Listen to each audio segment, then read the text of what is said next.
আইসি যখন আসসালামু আলাইকুম দর্শক শ্রোতা, কীরকম আছেন আপনারা? আলহামদুলিল্লাহ আমি ভালো আছি। আমার দাদা ভাই অনেক ভালো আছে।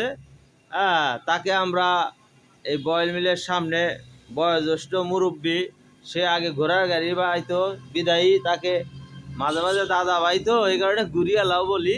যাই হোক, এখন বর্তমানে ঘুঘু দুইটা কিভাবে সংগ্রহ করছে তা জানি না। সাদা কালার রেয়ার, এই সাদা কালারের ঘুঘু এই ৬-৭ মাস ধরে সে সংগ্রহ করেছে।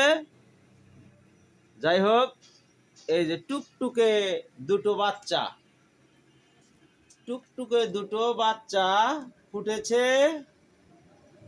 বাচ্চা দুটো অনেক সুন্দর লাগছে। ইনশাআল্লাহ তারা শীতের মধ্যে কুচু কুচু ধরে বসে আছে।